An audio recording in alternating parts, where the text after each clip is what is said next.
Hello दोस्तों, आप सभी का डिस्कस निंजा में स्वागत है।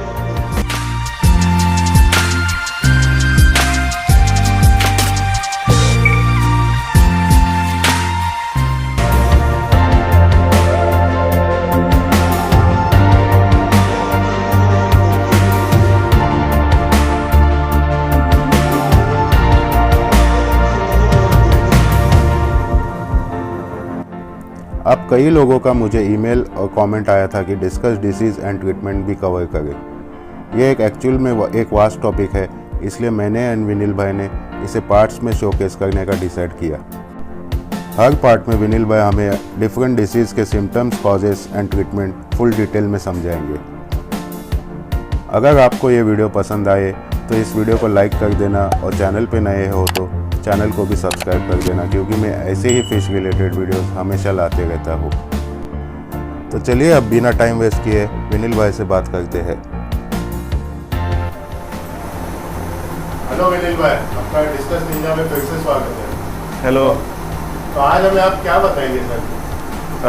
आज हम डिस्कस के डिजीज़ एंड ट्रीटमेंट के बारे में थोड़ा डिस्कस करते हैं, क्योंकि मुझे आपके प्रीवियस वीडियो के बाद बहुत अच्छा रिस्पॉन्स है एंड मोस्टली डिजीज़ के बारे में बहुत लोग ने मेरे से पूछा, तो मैं सोचा डिजीज़ को कवर करूं। जो हम स्टार्ट करेंगे, जो मेन सबसे कॉमन डिजीज़ जो है, जो मोस्ट फ्रिक्वेंटली आते हैं हमारे पास टैंक्स में, एंड फिर थोड़े अनकॉमन डिजीज़ जो रेयरली आते हैं उनको भी कवर अप करेंगे। बिल्कुल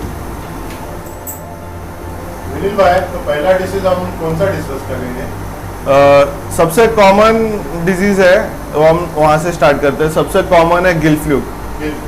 गिल फ्लूक ये एक ऐसा डिजीज़ है ना, जो कोई भी वाटर पैरामीटर्स अगर चेंज होता है, ऑक्सीजन लेवल कम होता है, अमोनिया लेवल बढ़ता है, बायो लोड बढ़ता है पानी में, तो सबसे जल्दी आने वाला डिजीज़ है गिल फ्लूक।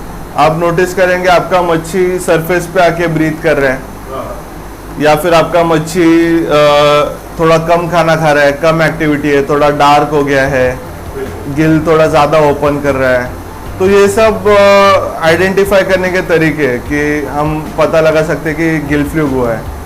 अभी गिल फ्लूक इतना कॉमन है, लेकिन ये थोड़ा फेटल भी हो सकता है अगर हम अर्ली स्टेज में डिटेक्ट नहीं हुआ तो बहुत ही इम्पोर्टेंट है कि हम उसको जल्दी अर्ली स्टेज में आइडेंटिफाई करें एंड उस पे हम जल्द से जल्द क्योर चालू करें, ट्रीटमेंट चालू करें। तो गिल फ्लूक का ट्रीटमेंट ये है कि हमें सबसे पहले तो पानी डिसइंफेक्ट करना पड़ता है।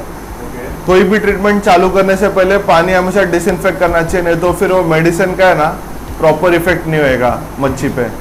तो मैं मेरा बताता हूँ कि मैं कोई भी ट्रीटमेंट चालू करने के पहले एक पीपी बाथ देता हूँ।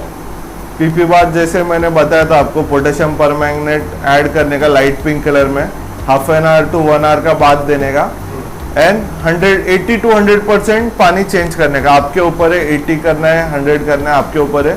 सिर्फ टेम्परेचर का ध्यान रखें, सेम टेम्परेचर रहना चाहिए। एक बार नया पानी डालेंगे, फिर उसके बाद हम एंटीबायोटिक ट्रीटमेंट चालू करेंगे।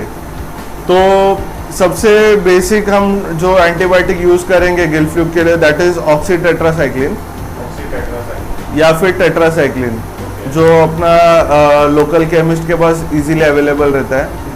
इसके अलावा हम यूज़ कर सकते हैं पैरेक्सिन 500, वो भी केमिस्ट में अवेलेबल रहता है। एंड ये ट्रीटमेंट एक अपने को हीट ट्रीटमेंट के साथ करना होता है, जैसे टेम्परेचर हमको 30 से 31 डिग्री रेज करके करना होता है। बेसिकली टेम्परेचर रेज करने का ये फ़ायदा होता है कि जो बैक्टीरिया का जो पॉलिफरेशन पीरियड रहता है ना, वो बढ़ जाता है, तो बैक्टीरिया फटाफट मल्टीप्लाई भी होता है और फटाफट मर भी जाते हैं। तो अगर हम हीट बढ़ाते हैं तो बैक्टीरिया का साइकिल है ना, वो शॉर्ट हो जाता है। तो हमारा या जो बैक्टीरिया का लाइफ साइकिल जो बोलते हैं, सपोज एक एग्जांपल लेता हूँ, अगर बैक्टीरिया 3 डेज का बाद ब्रीड हो रहा है एंड 3 डेज के बाद वापस अंडे लगा रहा है, वापस ब्रीड हो रहा है, तो वो साइकिल हो गया 3 डेज का, जैसे एग से लेके एडल्ट स्टेज तक। बट हमें वो लाइफ साइकिल शॉर्ट करना है, तो जैसे हीट ट्रीटमेंट देने के बाद बैक्टीरिया का साइकिल बहुत शॉर्ट हो जाता है, तो वो कंटिन्यूस हम उसको 3-4 दिन 5 दिन का ट्रीटमेंट देंगे तो बैक्टीरिया हम 100% किल कर सकते हैं अगर हीट ट्रीटमेंट दे रहे तो। लेकिन अगर हीट ट्रीटमेंट नहीं दे रहे तो वही हमें ड्रग कम से कम 10 से 12 दिन के लिए यूज करना पड़ेगा। तो that is why heat treatment is recommended. Second important thing is, जब आप हीट बढ़ाते हो तो हमारे फिश का नेचुरल इम्यूनिटी और मेटाबॉलिज्म भी बढ़ जाता है, उनका ब्लड सर्कुलेशन अच्छा हो जाता है, फ्लो अच्छा हो जाता है। सिर्फ एक ध्यान रखना है कि ऑक्सीजन लेवल भी हमें मेंटेन करना पड़ेगा, क्योंकि ज़्यादा हाई टेम्परेचर में ऑक्सीजन लेवल भी ड्रॉप हो जाता है पानी का।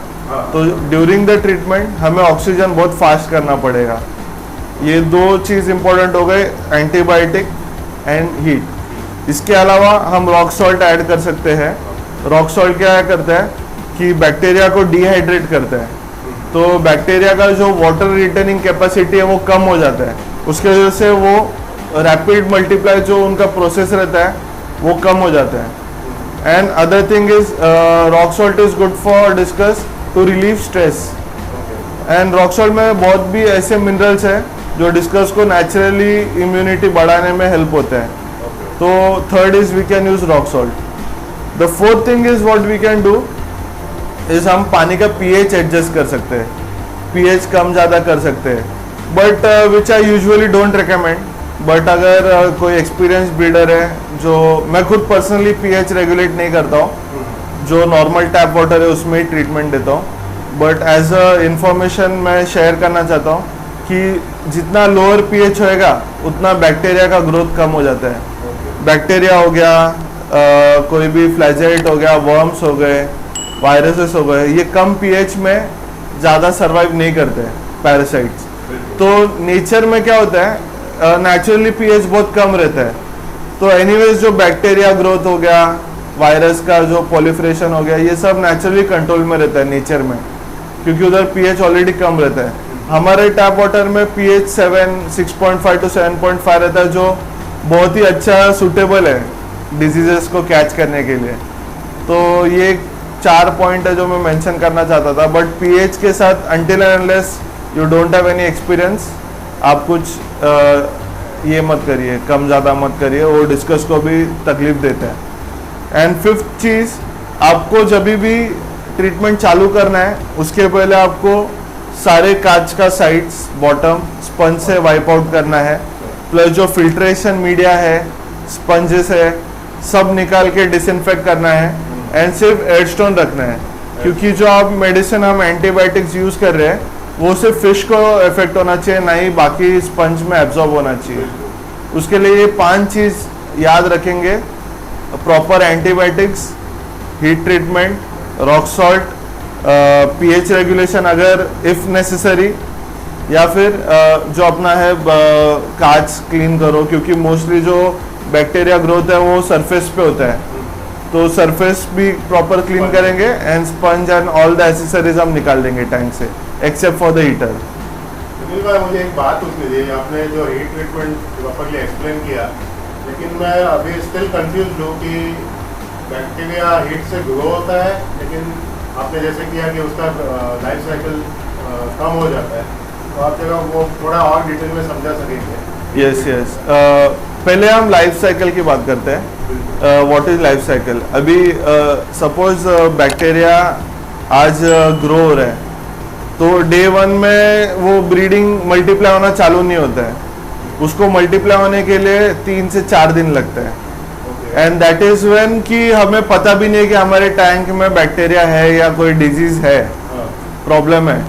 तो इवेंचुअली आफ्टर 3 to 4 days वो मल्टीप्लाई होना चालू होते हैं, एंड वो इतना रैपिडली मल्टीप्लाई होते हैं कि वो आपके डिस्कस इनिशियली तो आपका फिश का इम्यूनिटी फाइट कर रहा है, तो वो बीमार नहीं पड़ता है, एक हेल्दी मच्छी बीमार नहीं पड़ता है इजीली। बट बैक्टीरिया इतना फास्ट मल्टीप्लाई होता है, विद इन 3 to 4 days उनका लाइफ साइकिल रहता है, कि आपका फिश को वो अफेक्ट होना, एंड द वीकेस्ट लिंक जो आपका सबसे कमजोर मच्छी है वो सबसे पहले अफेक्ट होएगा। तो आपको सबसे पहला उसका लाइफ साइकिल कट शॉर्ट करना है। कट शॉर्ट करना वाला, अगर वो 4 दिन में मल्टीप्लाई हो रहा है तो उसको हमें 1 दिन में ही उसको मल्टीप्लाई करके ख़त्म करना है बैक्टीरिया को। तो इसका एडवांटेज है बताता हूँ, डिसएडवांटेज तो कुछ है ही नहीं। जैसे अभी 3 दिन में मेरा बैक्टीरिया मल्टीप्लाई हो रहा है, उसके अगले 3 दिन में और मल्टीप्लाई हो रहा है, उसके अगले दिन में और मल्टीप्लाई हो रहा है।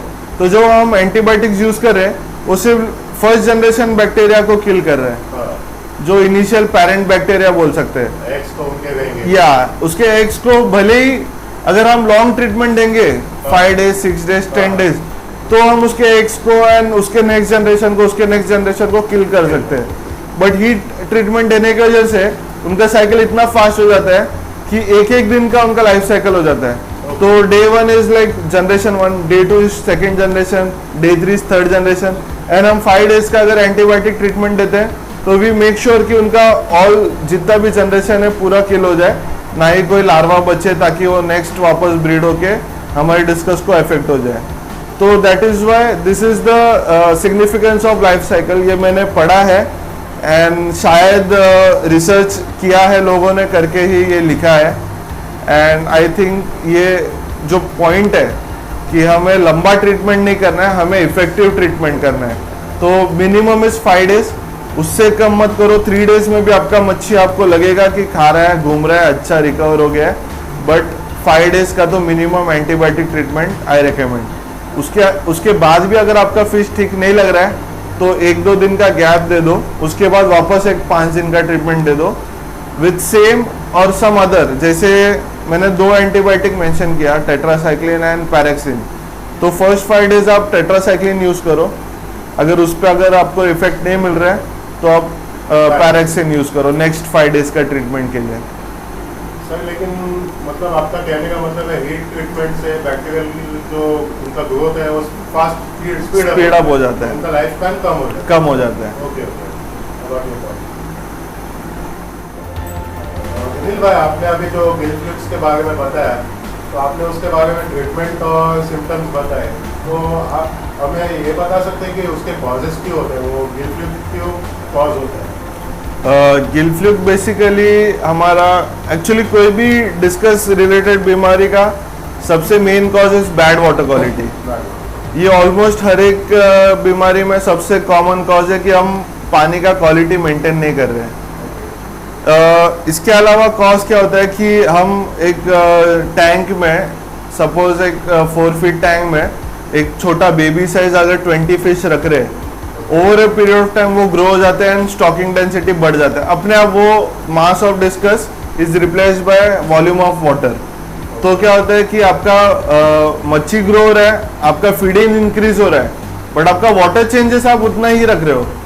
तो उससे क्या होता है, बायोलॉजिकल लोड बढ़ जाता है पानी में, आपका अमोनिया बढ़ जाता है। अमोनिया के बाद आपका ऑक्सीजन लेवल कम हो जाता है, ऑक्सीजन रिटेनिंग कैपेसिटी, क्योंकि आपका फिश ग्रो हो रहा है तो वो ऑक्सीजन भी ज़्यादा कंज्यूम करेगा।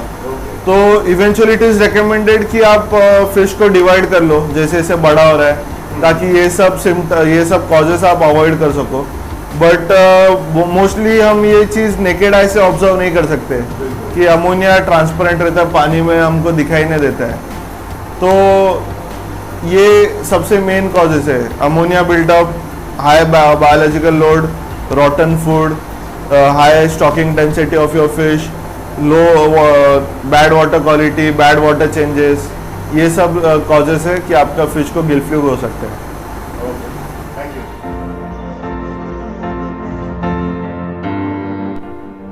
उम्मीद है आप सभी को ये वीडियो पसंद आया होगा एंड आई होप इस वीडियो से आपको काफ़ी नॉलेज एंड सीखने मिला होगा। Discuss disease and treatment series के और पार्ट्स भी चेक करना ना भूलें। उनके लिंक्स एंड मेरे बाकी वीडियोस के भी लिंक्स नीचे डिस्क्रिप्शन में मेंशन किए हैं।